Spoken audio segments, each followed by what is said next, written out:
سلطان محمود غزنوی کے پاس ایران کا بادشاہ اپنے سفیر کے ساتھ ملاقات کے لیے آیا ہوا تھا۔ دن سارا سلطنت کے امور میں تبادلہ خیال میں گزر گیا۔ رات کے کھانے کے بعد ایرانی بادشاہ اپنے سفیر کو مہمان خانے میں آرام کرنے کی غرض سے بھیج دیا۔ سلطان محمود غزنوی رحمۃ اللہ علیہ خود بھی مہمان خانے میں ایک الگ خیمے نما کمرے میں ٹھہر گئے تاکہ مہمانداری میں کوئی کمی نہ رہ سکے۔ تقریباً نصف رات گزری تھی کہ سلطان نے اپنے خیمے کے باہر کھڑے غلام کو آواز دی، حسن!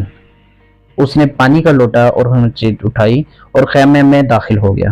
ایرانی بادشاہ بڑے حیران ہو کر اپنے اس خیمے کے باہر یہ منظر دیکھتا رہا، اور ساتھ ہی ساتھ سلطان محمود غزنوی رحمۃ اللہ علیہ کے غلام حسن کے باہر آنے کا منظر بھی تھا، جیسے کوئی سوال اس کو بے چین کیے ہوئے ہے۔ جیسے ہی حسن سلطان کے خیمے سے باہر نکلا تو ایرانی بادشاہ نے اسے اپنے پاس بلایا اور پوچھا، جب سلطان نے تمہیں آواز دی حسن، تو تمہارا حق بنتا تھا کہ پہلے پوچھتے جی کیا حکم ہے میرے آقا، تو اس کے بعد تم اندر جاتے، بلکہ تم نے ایسا نہیں کیا۔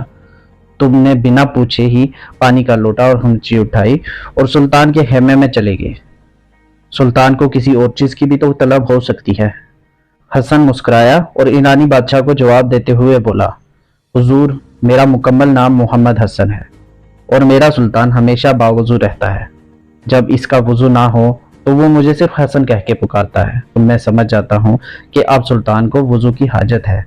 جو انہوں نے اسم محمد صلی اللہ علیہ وآلہ وسلم اپنے زبان سے ادا نہیں کیا، تو آج تک میرے سلطان نے بغیر وضو کے مجھے محمد حسن نہیں کہہ کر پکارا۔ اللہ اکبر! یہ تھے ہمارے اسلامی تاریخ کے ہیرو، جن کے دلوں میں عشق مصطفیٰ کا ٹھاٹھے مارتا ہوا سمندر تھا۔ بے شک اگر ویڈیو اچھی لگی ہو تو لائک، سبسکرائب، فالو لازمی کیجیے گا۔ ملتے ہیں اگلی ویڈیو میں۔